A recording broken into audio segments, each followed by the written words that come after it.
So oftentimes I put myself in the shoes of the consumers, of the buyers and sellers out there in the market.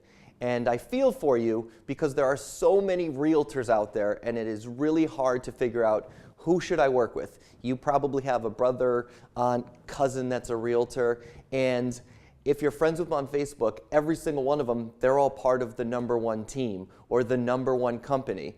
And it's funny to me because it seems impossible that there could be multiple companies that are the #1 company in the state. So we don't spend a lot of time pounding our chest talking about how many houses we sell. What we really want to focus on and what we want our team to do is make sure that they're the #1 agent for you. We want to make sure that they work directly with you based on your needs so that they listen to you and figure out the areas and the communities that they want to work in. And that's part of the reason why geographically we're spread at this point, so that we can help people in Edgewood and Cranston, or we can help in Richmond, Rhode Island, or we can help right around here in Main Street, East Greenwich. We want to be the #1 agent for you. The other guys, congratulations on all your success, but we look forward to working with you in the future. So if you are a potential home buyer or home seller, you are burdened with choice. There are so many potential realtors that you can work with. You may even be related to them. Ron, how would you isn't that a good value to be related to them? I don't know, maybe not. It depends if they're competent, if they're competent, if they're credible, if they work your market, you know. Yeah. So one of the challenges that you have as a consumer is figuring out, who do you hire? But let's just look at the raw numbers. In Rhode Island right now, there are 5,000 realtors. There are actually more licensees than that. But you really want to say, who's actually active in the marketplace? Because you don't want to hire someone that's learning the trade right now. You're paying for expertise, competence, and knowledge. So the fact of the matter is, you've got 5,000 realtors, 44% of them sold 0 houses last year, 14% sold 1. So a total of 58% sold 1 house or less. So and the question then for you is, do you want to work with the person that sold 1 house or less? Now, how can they find this information out? How do you know how many houses they sold? Actually, you should ask everybody you're interviewing how many they have sold. Yep. Fact of the matter is, the top 17% sold 10 or more products, 10 or more houses. Now, it's not about numbers, it's about your experience with the individual realtor, but get somebody who is engaged in the profession rather than somebody who does it on rare occasions. It really will make a difference in the experience. At the end of the day, there are lots of amazing people in this profession. We like to think we're the best, okay, not #1, the best, but we really believe that you need to interview other people so you have a really good understanding of what the skills, competencies, market knowledge, and professionalism that you need in the marketplace to really make the best choice to represent you, whether you're selling or buying. So if you're entering the market as a home buyer or as a home seller, you are burdened with choice. And that is deciding who you want to represent you as your listing agent or buyer's agent. There's so much choice, and you may even have someone related to you. Ron, how Doesn't it help? It could help, but I think that no one wants to work with their cousin just for the sake of it if they haven't sold any houses, which, by the way, in Rhode Island is a challenge. Well, it's pretty commonplace. It's really commonplace, and the fact of the matter is, there are 5,000 realtors in Rhode Island. There are more licensees. Of the 5,000, 44%, or 2,200, sold 0 houses last year. 14% sold 1. So 58% sold 1 house or less. And you don't, as the potential home buyer seller, you don't want to be that person's only transaction. I do think it's important to put a little asterisk. Disclaimer, yeah. Yeah, a lot of people are parts of teams. That's fair. So that's factored in there. But pay attention. Basically, 17% of the market, so about 1,000 realtors did 10 or more transactions. They and their teams. But at the end of the day, you want to ask anyone you're interviewing, what have you actually done? What have you done in this area? What have you done in total? And frankly, what have you done in your life? And that's the important piece, I think, too, is asking them specifically, what have you done in my neighborhood? What have you done in the town? Do Do you know this? I know that you're a fantastic realtor in Cranston, but how well do you know the South Kingston market if that's where we're looking? I think those are all pertinent questions. What other important questions would you ask them? The other one that I think you really want to do is how successful are you in terms of initial list price to final sales price? Because some people will come in and tell the seller any number that they think the seller may want. And the bottom line is, what's the number at which the price is compelling? What is the number at which it will sell? If the delta is 25 or 30%, then you really pay attention to how misrepresentative that initial list price might be. Those are two simple things. End of the day, trust your gut. You need to make sure that the person that's working for you is in fact working for you, with you, and on your behalf. You can determine that if you ask the right questions. Correct. So if you are a potential home buyer or home seller, you are burdened with choice. You have lots of different realtors. Burdened, yes. I think it's hard. Yeah. It's hard to choose right now because there's so many people, all of whom are supposed to be the best. And if you're on Facebook and you have 500 plus friends, you've probably got at least 10 that are realtors. Probably 50. Now, are those realtors competent though? How many realtors are there in Rhode Island? How many are actually selling homes? There are about 5,000 realtors in Rhode Island.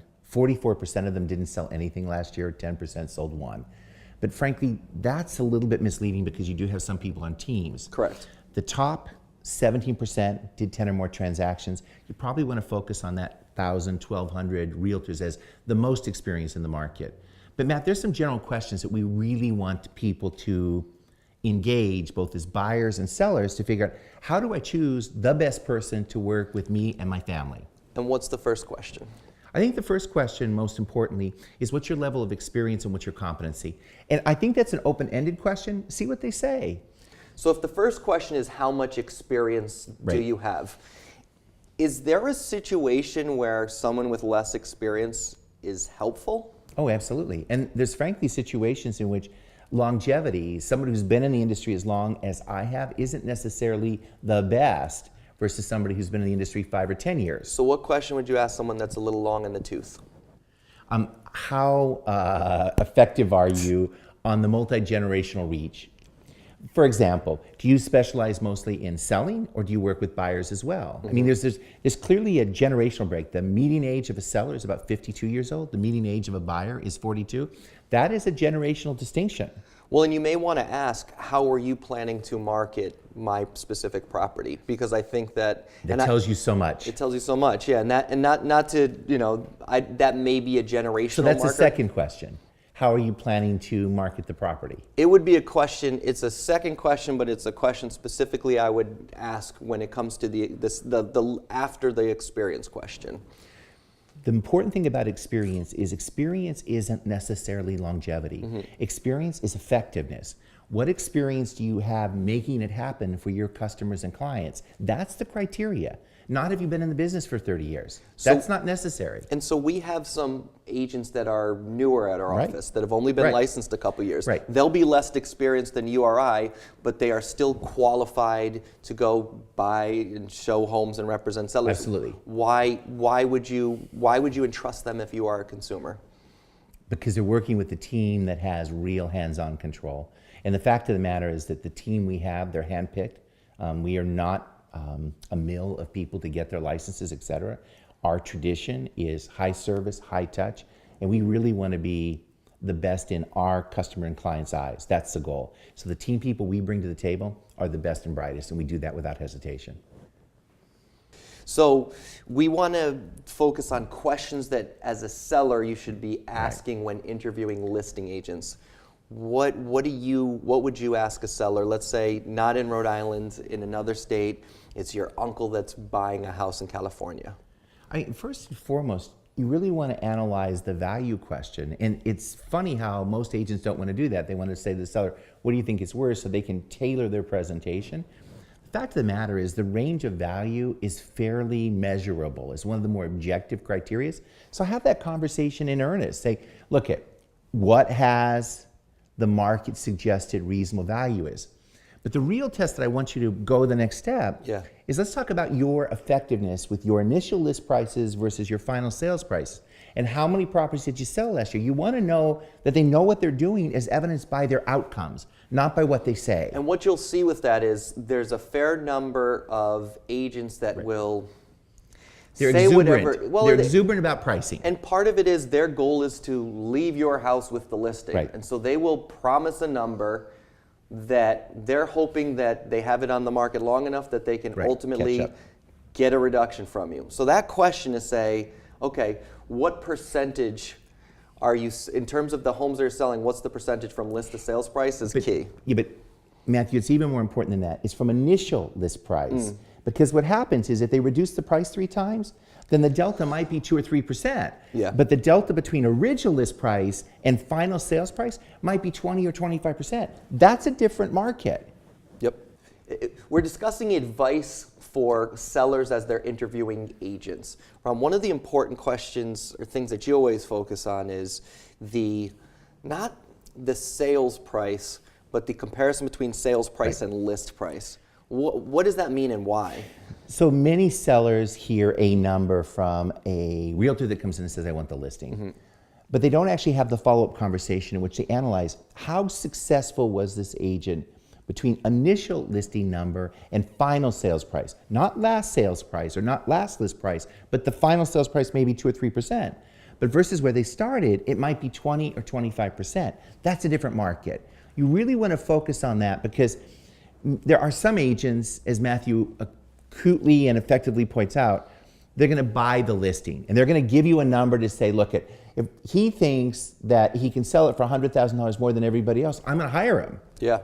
And it's disingenuous because the market is the market, and yes, there's some elasticity in it, but not 20 and 25%. That's a different market. So if you're interviewing a couple different agents, how would you grill that person that came with the highest amount? Because obviously you would say, oh, I love the number that they Right. came up with. What I say is, give me your history. Yeah. Show me the list of the recent sales you have. Give me the last 5 transactions. Show me what the initial list price was and the final sales price, not the last listing price. Yep. Okay? It'll tell you a lot. Go ahead and get that kind of data. You'll be surprised at how informing it is. Cool. So we spend all day in the office together. We're on the phone a lot. One of the things that I hear you repeat all the time is compelling versus competitive pricing. Right. Those words sound pretty similar to me. What's the difference between There's competitive? a huge difference. I know there is, but what's the difference between competitive and compelling? For a seller, when they're pricing the house, they can put it at a number that is not competitive, which everybody knows. That's the known, right? I'm above the market.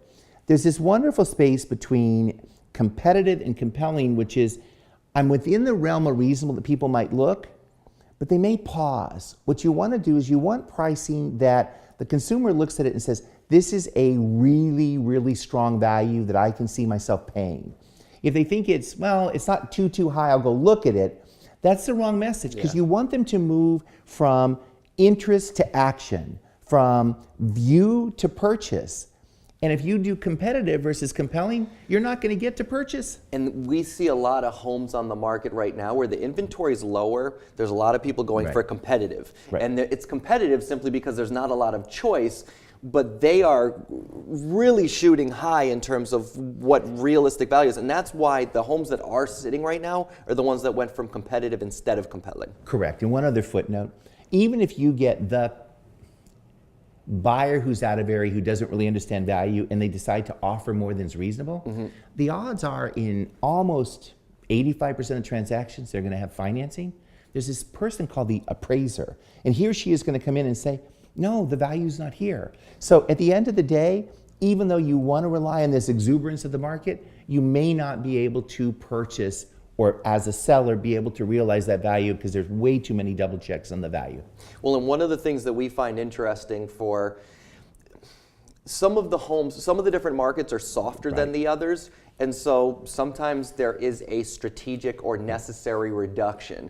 And it's interesting to us when we find that tipping point. Right. You know, specifically with something that's been on for 6 months or whatever it may be, and it hasn't been moving because it's a price point where there's only a few sales, and then we knock it there and we say, oh, it's been on for 6 months, and then all of a sudden we've Boom. got a busy open house and we're looking at offers. I mean, that's been one of the interesting occurrences that I've seen over the past several months is how many that have been on for a couple months and then ended up in a multiple offer situation months later. Usually that's something that happens in the first week. Right. It's really, really interesting.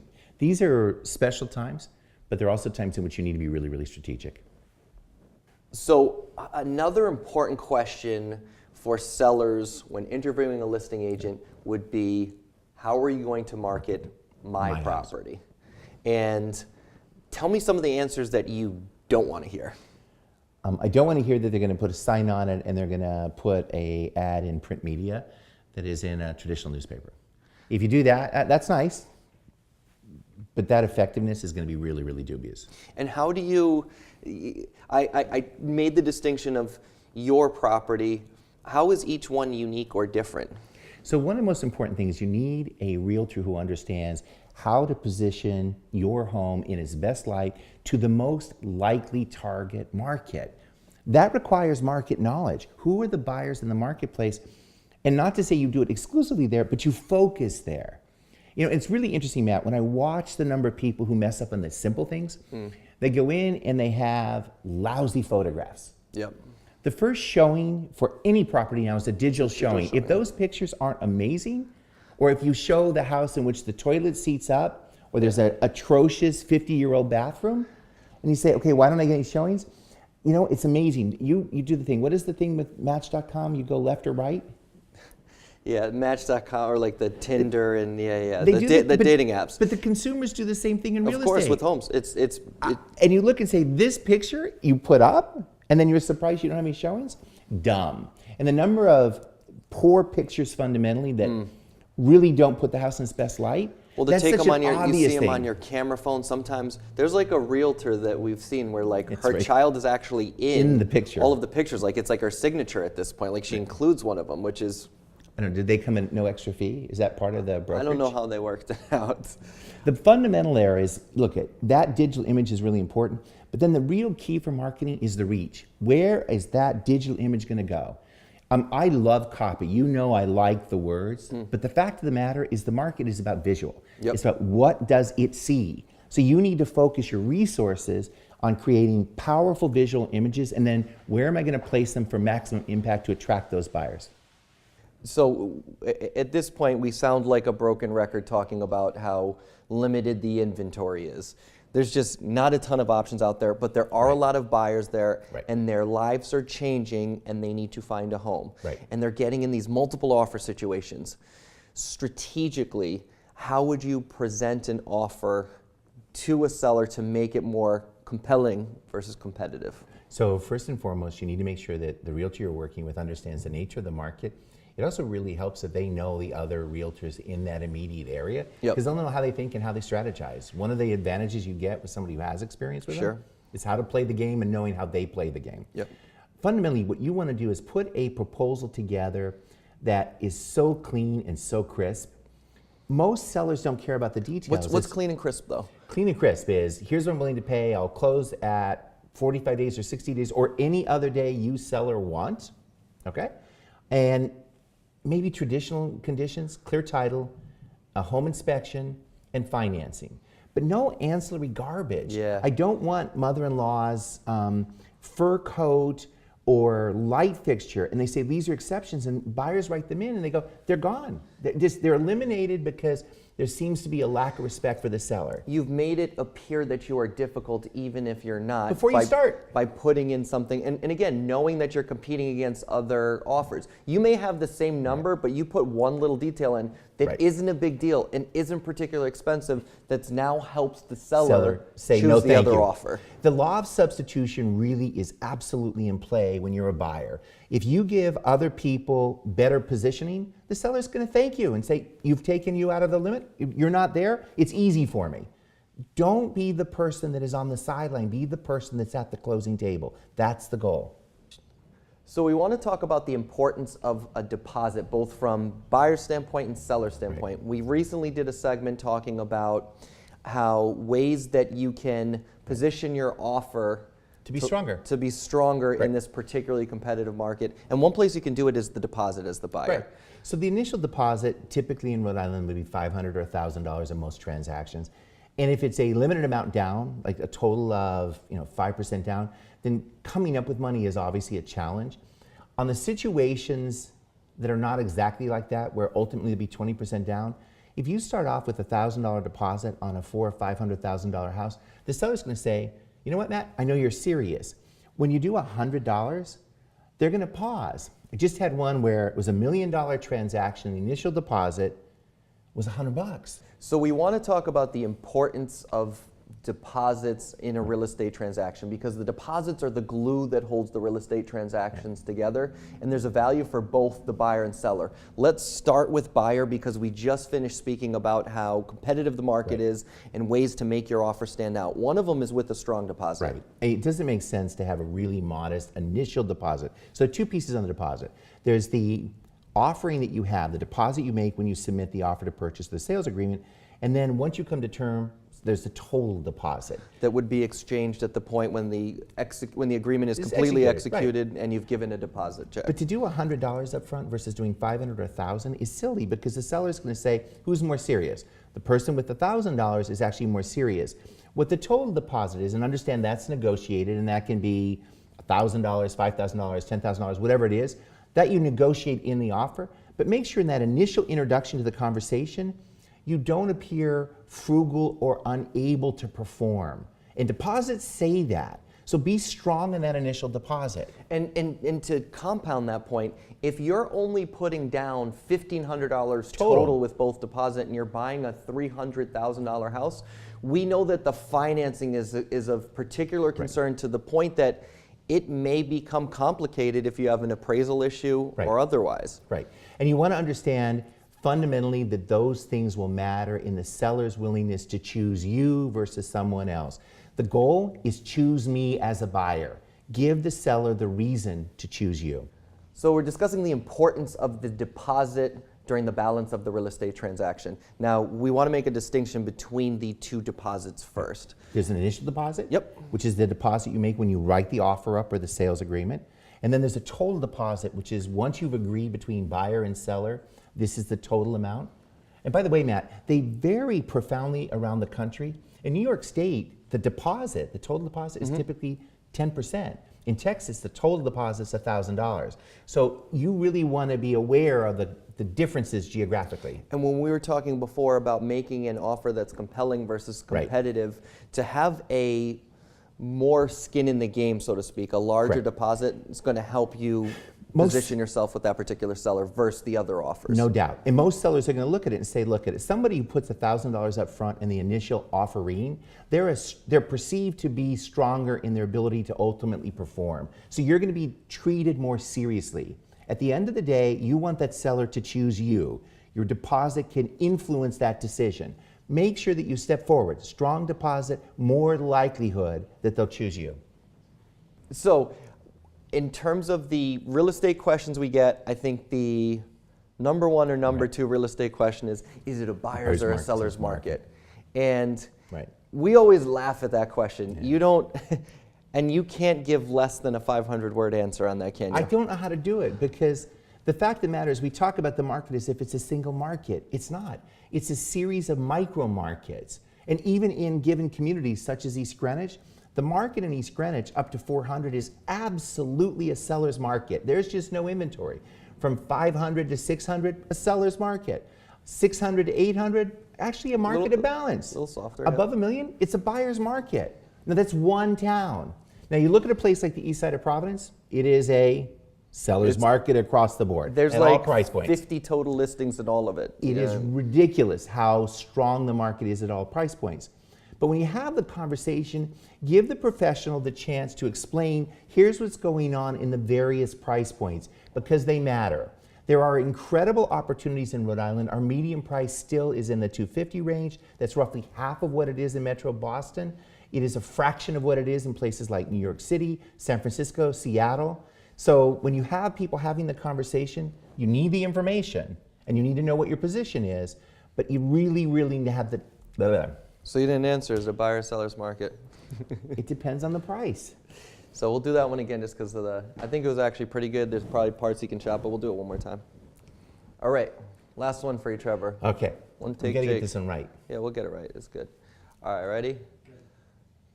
So as realtors, there's a lot of questions that we get all the time, and I would say the number one question we probably get is this a buyer's market or a seller's market? And to go a step further, in Rhode Island right now, everyone assumes it's a seller's market. Now, you hate this question because you can't spend less than 500 words answering it.